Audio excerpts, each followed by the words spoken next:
Bem, eu gostaria de abordar com você, neste pequeno vídeo, acerca do dia em que a igreja guarda para o seu principal culto.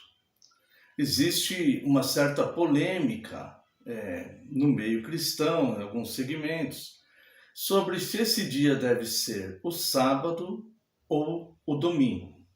Qual dia, na verdade, a igreja guarda para observar o quarto mandamento? Bem, quando nós lemos a Bíblia, um versículo isolado, uma passagem isolada, ela nos edifica espiritualmente. No entanto, nós não podemos fazer doutrina de passagens isoladas. Isso porque a Bíblia é contextual. Então, para que seja uma doutrina, doutrinas são fundamentos. Para que haja uma doutrina segura, é necessário que essa doutrina ela passe por todo o crivo das Escrituras. Informações cruzadas, outros contextos, né? E toda a parte bíblica, de Gênesis a Apocalipse. Tá? Algumas pessoas dizem assim: me dá um versículo dizendo que essa doutrina é assim. Bem, não se trata de defender doutrinas com versículos. Como eu disse, é necessário a contextualidade, né? Algumas doutrinas, elas não têm um versículo dizendo. Por exemplo, a doutrina da Trindade. Ela não tem um versículo dizendo, existe a Trindade. Mas a Trindade é vista, a doutrina da Trindade, o conceito da Trindade, ela é vista por toda a Bíblia, principalmente no Novo Testamento. Tá? E a questão do dia que a igreja guarda para observar o quarto mandamento, também não tem um versículo que diz, olha, após Cristo, antes de Cristo guardava o sábado, após Cristo guarda-se o domingo. Não existe um versículo assim. Mas teologicamente, contextualmente, nós vemos isso fundamentado nas Escrituras, tá? Então, a Bíblia inteira é sobre Cristo, não sobre tradições judaicas. A Bíblia inteira é sobre Cristo. O Antigo Testamento apontava para Cristo e o Novo Testamento mostra a plenitude dos tempos, a primazia e a plenitude de tudo em Cristo. Por exemplo, o apóstolo Paulo aos Romanos, capítulo 11, verso 36, ele diz, porque dele, por ele e para ele são todas as coisas. Isto inclui a guarda do quarto mandamento. Eu quero observar com você dois fatos. Primeiro, quando nós vemos no quarto mandamento, em Êxodo capítulo 20, verso 11, Deus diz que para guardarmos o sétimo dia, para lembrarmos da obra da criação. E quando Deus repete a lei em Deuteronômio 5, no verso 15, Deus diz que é para guardarmos o quarto mandamento, para lembrarmos da salvação. Então nós vemos aqui as duas obras mencionadas por Deus no mesmo mandamento. Lembrarmos da criação e lembrarmos da salvação. Em Cristo, estas duas obras alcançaram a sua plenitude, a criação e a redenção, a salvação. Eu quero convidar você para ver aqui na sua Bíblia, Colossenses capítulo 1. Eu vou ler a partir do verso 13, do verso 13 ao verso 20. Colossenses capítulo 1. A partir do verso 13, diz assim: Ele nos libertou do império das trevas e nos transportou para o reino do Filho do seu amor, no qual temos a redenção, a remissão dos pecados. Este é a imagem do Deus invisível, o primogênito de toda a criação. Pois nele foram criadas todas as coisas, nos céus e sobre a terra, as visíveis e as invisíveis, sejam tronos, sejam soberanias, quer principados, quer potestades, tudo foi criado por meio dele. Ele é antes de todas as coisas. Nele tudo subsiste, inclusive o quarto mandamento. Agora, preste atenção, por favor, nos versos 18 e 19. Ele é o cabeça do corpo da igreja. Ele é o princípio, o primogênito de entre os mortos, para em todas as coisas ter a primazia, porque aprove a Deus que nele residisse toda a plenitude. Então, Cristo, ele tem a primazia de todas as coisas. E nele aprove a Deus, vamos ver como é que está aqui, aprove a Deus que nele residisse toda a plenitude. Então, as duas obras que é para serem lembradas quando observamos o quarto mandamento, se cumpriram em Cristo. Em Cristo, tá? Os judeus guardavam o sábado, lembrando da criação e lembrando da salvação que apontava para Cristo. O que eles lembravam? Da salvação do Êxodo, da salvação da escravidão do Egito, tá? No entanto, toda a Bíblia é para Cristo, conforme nós vimos aqui. Ele é antes de todas as coisas são para ele. Então, o Antigo Testamento apontava para Cristo. Em Cristo houve a plenitude do tempo e a conclusão das duas obras perfeitas de Deus, a criação e a redenção, que são as obras que nós guardamos no quarto mandamento. Paulo, aqui mesmo aos Colossenses, ele nos ensina o aspecto do sétimo dia era apenas para lembrar, era uma sombra daquele que viria. Veja aqui, capítulo 2, versos 16 e 17. Ninguém, pois, vos julgue por causa de comida e bebida, ou dia de festa, ou lua nova, ou sábados. Porque tudo isso tem sido sombra das coisas que haviam de vir, porém o corpo é de Cristo.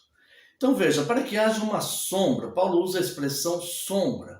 Os sábados, como todas as coisas do Antigo Testamento, era uma sombra do que havia de vir, ou seja, Cristo. Então, para que haja uma sombra, é necessário que haja um objeto, algo concreto, para que haja uma sombra. Tá? Então, o sábado, Paulo aqui, ele descarta o sábado como dia de guarda, porque o sábado era apenas uma sombra, apontando para Cristo. Em Cristo, sim, a plenitude e a primazia de todas as coisas.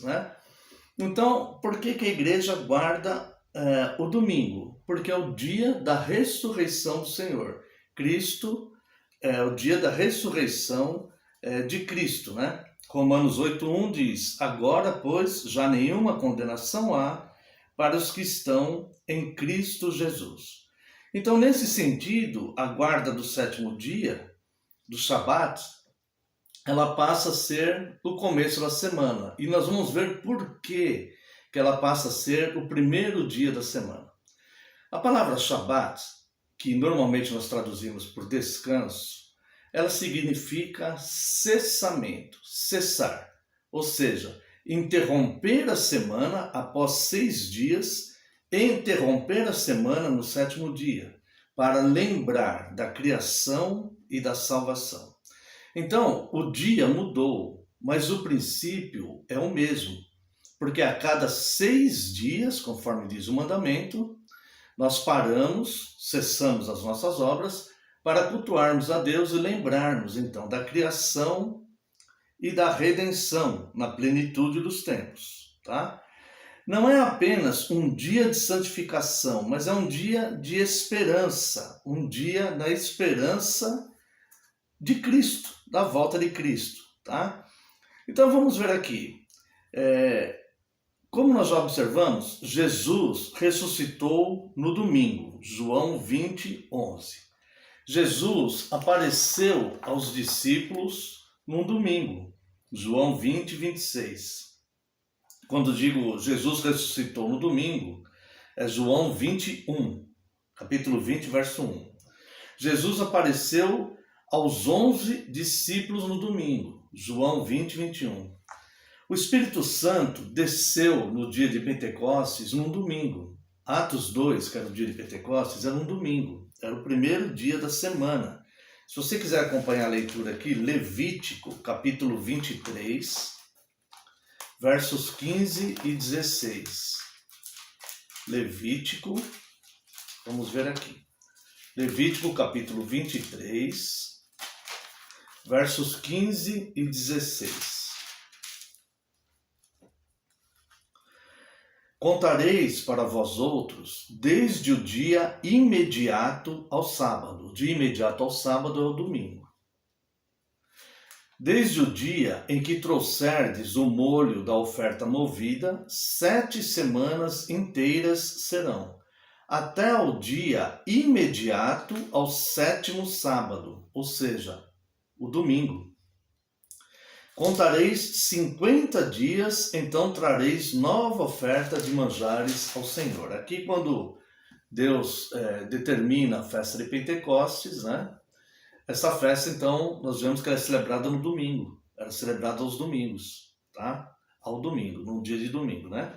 E Atos 2, então, quando chega o Espírito Santo, é no domingo. Neste mesmo domingo, o primeiro sermão sobre a ressurreição de Cristo foi pregado, onde o apóstolo Pedro prega e mais de 3.000 pessoas se convertem. Também, vários crentes se ajuntam para adorar a Deus no domingo, conforme Atos capítulo 20, verso 7. Paulo instruiu aos cristãos trazerem as suas contribuições no domingo. 1 Coríntios 16, 2. E Jesus apareceu a João na ilha de Patmos num domingo. Apocalipse capítulo 1, verso 10. Em Apocalipse capítulo 1, verso 10, João diz, foi tomado em espírito no dia do Senhor. No original grego, é Kyriake. Kyriake significa do Senhor. Kyriake Remera, ou Remera. Kyriake Remera é dia do Senhor, tá? Tanto no grego moderno é a mesma palavra, só que a pronúncia é um pouco diferente. É Kyriaki. Significa domingo, literalmente domingo. Se você for para a Grécia, é como no inglês o domingo é Sunday, em português é domingo, em grego é Kyriaki. Kyriaki. E é a palavra que está justamente João se referindo. Então, resumo. Lucas fala que durante os 40 dias que esteve com apóstolos, que Jesus esteve com os apóstolos, ele deixou mandamentos. Convido você a ver aqui comigo. Atos dos Apóstolos, capítulo 1, versos de 1 a 3. Atos dos Apóstolos, capítulo 1, versos de 1 a 3. Escrevi primeiro o livro, ó Teófilo, relatando todas as coisas que Jesus começou a fazer e a ensinar, até o dia em que, depois de haver dado mandamentos por intermédio do Espírito Santo aos apóstolos que escolhera, foi elevado às alturas. A estes também, depois de ter padecido, se apresentou vivo com muitas provas incontestáveis, aparecendo-lhes durante 40 dias, e falando das coisas concernentes ao reino de Deus. Então veja que Jesus, ele doutrinou seus apóstolos através do Espírito Santo e durante os 40 dias após a sua ressurreição, para que os apóstolos lançassem os fundamentos doutrinários da igreja. Então, o que os apóstolos escreveram em suas cartas não são coisas aleatórias, mas são coisas que eles receberam do próprio Cristo e do Cristo ressurreto, tá? Então, veja bem, as práticas apostólicas não eram decisões tomadas aleatoriamente, decisões que eles tomavam da cabeça deles mesmos, mas sim o resumo, o reflexo das orientações que o próprio Cristo deu para eles, para que lançassem os fundamentos da igreja. Tá?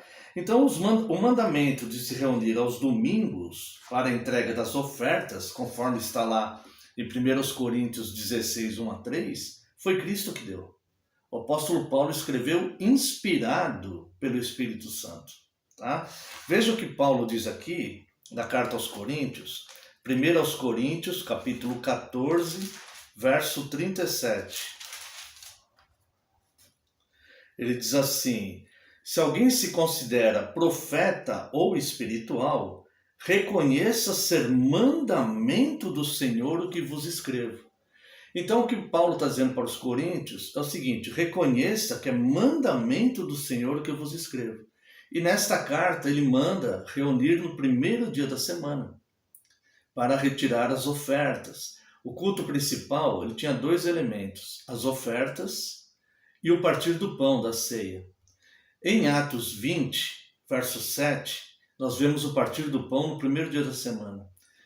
Na 1 Coríntios, capítulo 16, de 1 a 3, nós vemos as coletas no primeiro dia da semana, na reunião do primeiro dia da semana. No culto do partir do pão de Atos 20, verso 7, inclusive Paulo fala da pregação. Diz até que ele se prolongou na exortação, no seu discurso, e Eutico caiu do parapeito. Né? Então é uma passagem bastante conhecida. Trata-se do culto principal sendo realizado no primeiro dia da semana. Tá? Então Paulo disse que as coisas que ele escrevia para os coríntios, dentre elas separar o domingo para reunir e dar as ofertas, era o mandamento do Senhor. Lembrando que Paulo já tinha descartado o sábado como prática dos cristãos, né? Como dia de culto, conforme vimos lá em Colossenses 2,16. Então isto prova que o dia do Senhor não pode ser qualquer dia, tá? Até porque dia do Senhor está no singular. Algumas pessoas dizem hoje que não é mais o sábado, o dia do Senhor é qualquer dia. Não é. Na Bíblia, a orientação está no singular. Dia do Senhor. O dia do Senhor é o dia da ressurreição de Cristo, né? Como mencionamos em Apocalipse 1:10, João, quando menciona o dia do Senhor, usa a expressão grega, kyriaki, que segundo todos os lexos grego, significa domingo. Então, o próprio Espírito Santo aqui chama o domingo de dia do Senhor, tá? Além disso, tem evidências externas da história da igreja, e eu vou falar para você rapidamente. Os escritos da igreja primitiva, desde a epístola de Barnabé, 100 anos 100 depois de Cristo, até o historiador Eusébio, ano 324 depois de Cristo, já mostrava a igreja guardando o domingo. O domingo não foi estabelecido pelo imperador Constantino, como muitos dizem no século IV, mas Constantino decretou o feriado semanal aos domingos porque os cristãos já guardavam os domingos há 4 séculos. Matthew Henry, nasceu no ano 1662, ele disse que o sábado do cristão é o dia do Senhor. O sábado do cristão é o dia do Senhor. O dia do sábado, o dia do Senhor, celebramos a ressurreição e não sombras, mas o fato da ressurreição. Então o que ele diz? Nós não celebramos mais sombras do que haveria de vir. Agora nós celebramos o fato da plenitude de algo que já veio, que é o dia do Senhor, a ressurreição de Cristo. Tá? Outros teólogos também, né, ao longo da história, falaram acerca da guarda do domingo. Eu quero mencionar Inácio, que ele foi um discípulo de João. Inácio morreu no ano 107 e foi discípulo do apóstolo João. E ele diz: não vos enganeis com doutrinas estranhas, nem com velhas fábulas, as quais não trazem nenhum proveito.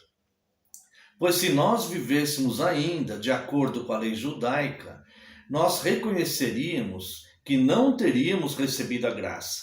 Se, portanto, aqueles que foram trazidos da antiga ordem das coisas vieram à possessão de uma nova esperança, não mais observando o sábado judaico, mas vivendo na observância do dia do Senhor, na qual também nossa vida brotou novamente por ele e por intermédio de sua morte, que alguns negam, por tal mistério nós recebemos fé, e contanto que soframos a fim de que nós possamos ser achados discípulos de Jesus Cristo, nosso único mestre. Como seríamos capazes de viver apartados dele, por quem até mesmo os profetas estão procurando como seu mestre, uma vez que estes são seus discípulos no Espírito? Que todo amigo de Cristo guarde o dia do Senhor como um festival, o dia da ressurreição, a coroa e chefe de todos os dias da semana.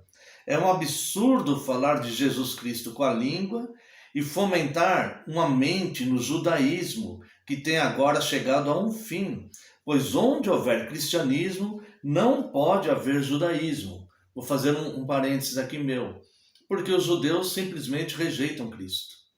Por isso que não pode haver judaísmo onde há cristianismo.